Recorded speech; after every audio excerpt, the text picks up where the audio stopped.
Hello thrill family member. तो पिछले episode में हमने देखा था कि कायांग यहाँ कल्टीवेट कर रहा था और ज़ूमो और उसके बंदे कायांग को मारने के लाए थे, लेकिन उस पॉइजन फॉग ने इन्हें बचा लिया था, जहाँ ये आपस में लड़ पिट कर वापस लौट जाते हैं। नेक्स्ट मोमेंट कायांग को भी पता चलता है और वो कहता है कि मैं अलर्ट रहूंगा अगली बार से। देन हमने देखा था कायांग ने बहुत सारे डिसाइबल्स को चैलेंज किया होता है और उन्हें मारकर अपने कल्टीवेशन को थोड़ा सा स्टेबल किया होता है। दूसरे भी बंदे पिटने पिटाने के बाद सूमो से जाकर शिकायत करते हैं और कायांग तो सूमो का जानी दुश्मन हो गया होता है। देन हमने देखा था कि यह एपिसोड जस्ट वहीं से स्टार्ट होता है जहाँ पे कायांग कल्टीवेट कर रहा होता है और अपनी पावर बढ़ाने की कोशिश कर रहा होता है। कायांग का कल्टीवेशन धीरे धीरे स्ट्रांग हो रहा था और यहाँ कायांग को एक टेक्निक मिल गई थी, जो टेक्निक बेहद स्ट्रांग थी।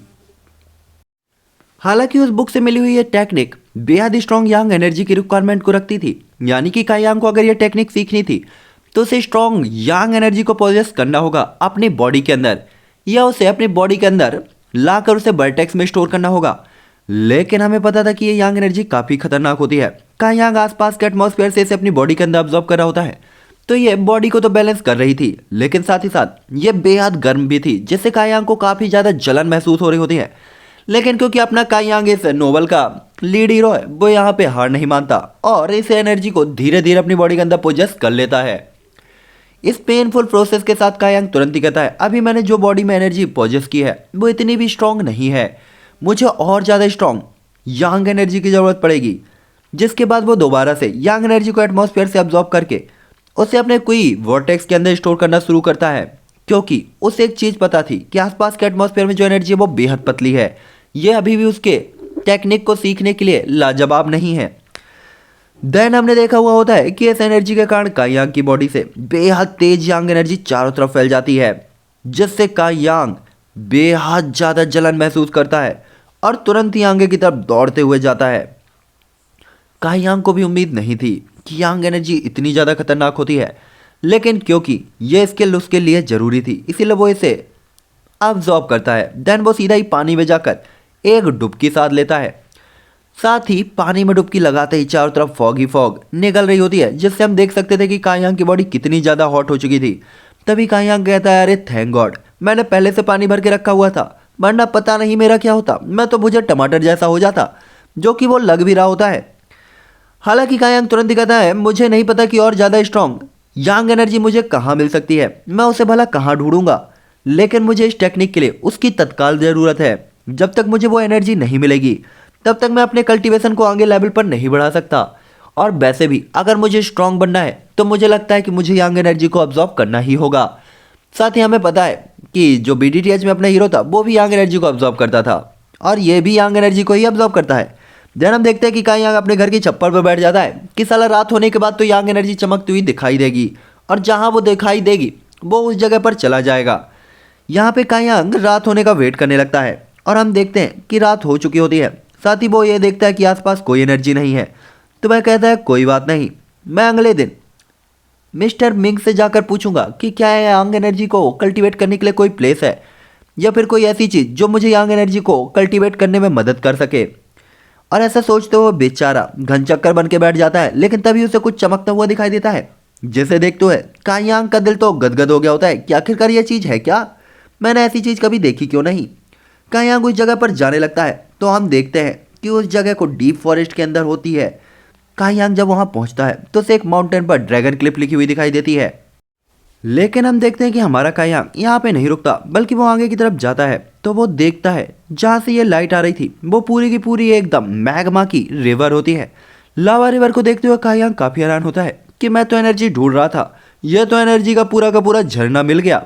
वो वहाँ पे पानी फेंकता है और फिर पत्थर फेंक कर वहाँ पे बैठ जाता है कल्टीवेट करने के लिए, और यांग एनर्जी का पूरा एक ड्रैगन ही उसकी बॉडी के अंदर चला गया होता है, जिससे हम देख सकते थे कि कायांग को पर्याप्त एनर्जी मिल गई होती है। यांग एनर्जी यहाँ कल्टीवेट करते हुए लौंडे को रात से सुबह हो चुकी होती है, जहाँ कायांग ने बहुत सारी यांग एनर्जी ऑब्जॉर्व की थी और वो यांग एनर्जी का एक फायर वॉल भी क्रिएट कर लेता है जो काफ़ी छोटा होता है, जो देखकर वो तुरंत ही कहता है इतनी सी वॉल से क्या होगा, लेकिन फायर करते ही पूरी की पूरी चट्टान बिखर जाती है, जो देखकर कायांग हैरान होते हुए कहता है, हुड़ी बाबा इतनी छोटी बॉल, इतना खतरनाक खतरा, यह तो बहुत बवाल चीज़ है।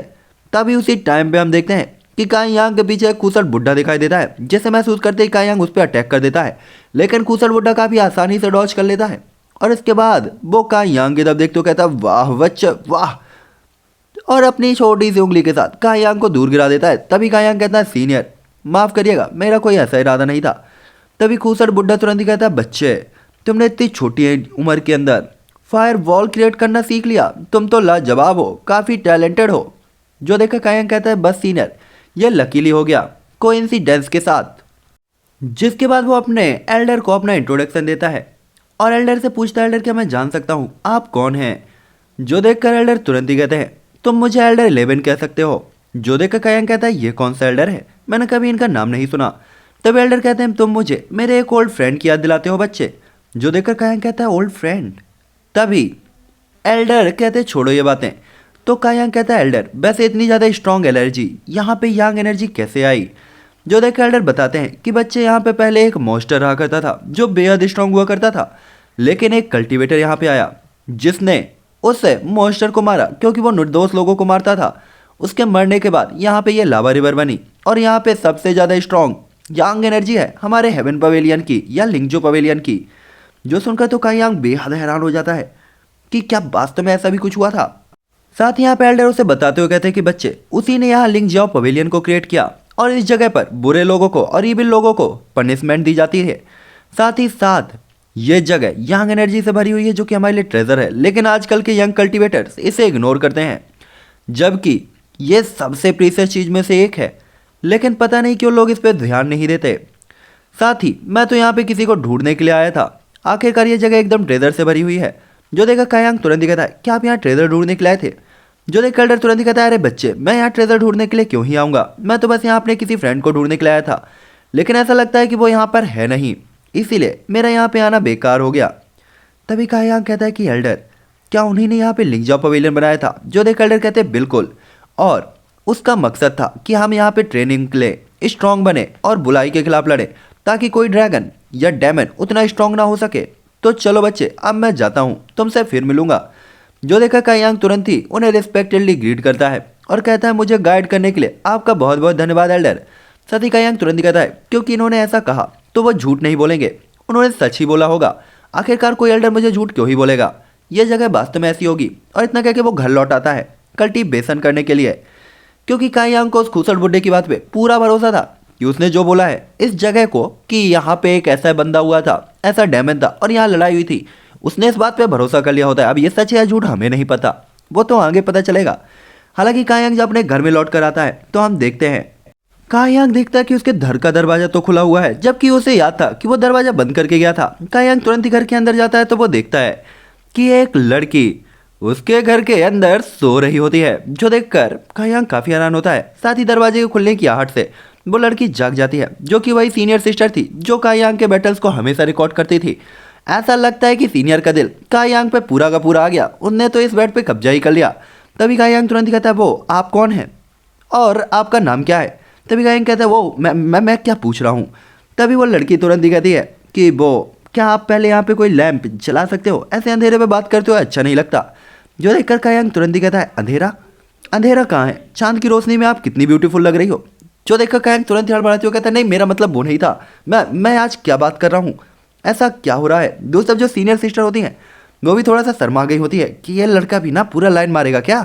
तभी वो सीनियर सिस्टर कहती हैं, वो मेरा नाम जिया है, मैं बस यहाँ पर आपके लिए ये गिफ्ट लेके आई थी, मतलब मेरा गिफ्ट नहीं है, वो एक बंदा आया था जो शिकारी था, उसने मुझे ये गिफ्ट दिया क्योंकि आप यहाँ पे नहीं थे, उसने कहा कि मैं आपको इसे अपने हाथों से दूँ, इसीलिए मैं यहाँ आपका वेट कर रही थी और वेट करते करते मैं यहाँ सो गई। जो देखकर काई यांग तुरंत ही कहता, वो माफ़ करिएगा अगली बार मैं जल्दी आऊँगा। जो देखकर लड़की तुरंत ही कहती है, जल्दी आओ या लेट आओ मुझे क्या मतलब है। और ऐसा कह के वो चली जाती है शर्मा कर, मतलब कि भाई इनका दिल तो पिघल गया। जो सब काई यांग तुरंत ही कहता है, ये आज मैं क्या बात कर रहा था, वैसे लड़की तो सुंदर थी और ये जो गिफ्ट है ये युनसेन यानी कि उसी शिकारी का गिफ्ट होगा जिसकी जान मैंने बचाई थी, उसने लगता है मेरे लिए सूट तैयार किए हैं। दूसरी तरफ हम देखते हैं कि काई यांग अपने बेड में सोकर उस लड़की के बारे में सोचने लगता है कि वाह यार क्या लड़की थी, कितनी ब्यूटीफुल थी। दूसरी तरफ हम देखते हैं कि सिस्टर भी काई यांग के घर के बाहर खड़ी हुई होती हैं। नेक्स्ट मॉर्निंग का सीन होता है जहाँ पे युनसेन यहाँ काई यांग के घर की तरफ दौड़ा दौड़ाता है और एक लेटर को काई यांग के तरफ चिपका देता है यानी कि फेंक देता है। क्योंकि इस लेटर में उसने लिखा हुआ होता है, ब्रदर कायांग, मैं यहाँ पे आपका इंतजार कर रहा हूँ युनसन माउंटेन में, ब्लैक माउंटेन में। मुझे उम्मीद है कि आप वहाँ पे मुझसे मिलने के लिए आएंगे। जो देखकर कायांग तुरंत ही कहता है, अब ये क्या बवाल है, आखिरकार ये लोग क्या चाहते हैं और ये कौन है। यहाँ पे हम देखते हैं कि कायांग तुरंत ही कहता है, ये उन नमूनों का ही चाल है, वो वास्तव में मुझे सेक्ट के बाहर बुला रहे हैं ताकि वो मुझे पीट सकें, लेकिन अब तो मेरे पास फायरबॉल भी है, मैं डरता नहीं हूँ। दोस्तों यहाँ पे हम देखते हैं कि यूटियान भी सूमो के पास पहुंच जाता है, जो बताता है, सीनियर सूमो, मैंने उसे वो लेटर पकड़ा दिया है, वो बस यहाँ पे आता ही होगा। जो सुनकर तो सूमो अपनी प्रैक्टिस शुरू कर देता है कि अब तो उसे ऐसे मारूंगा, वैसे ठोकूंगा।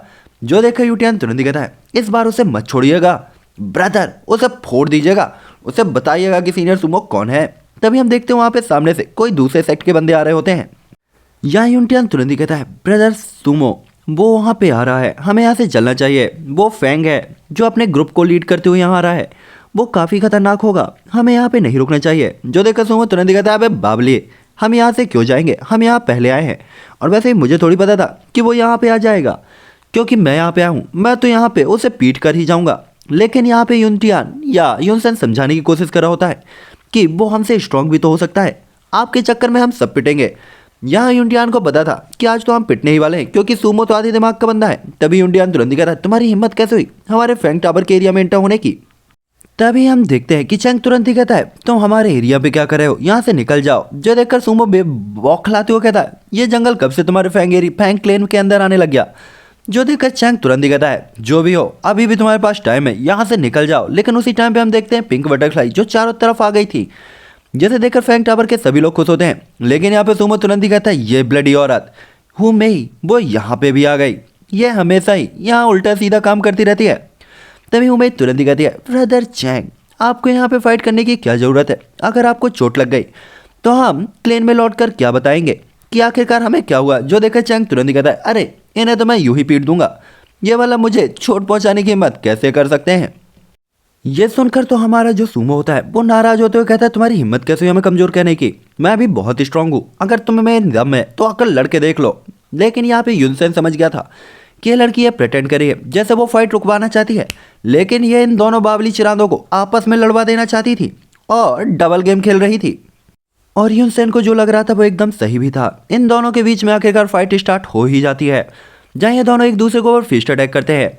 और सूमो और ये बंदा चैंग जैसे ही फिस्ट अटैक करते हैं तो सूमो को तो चोट लग जाती है।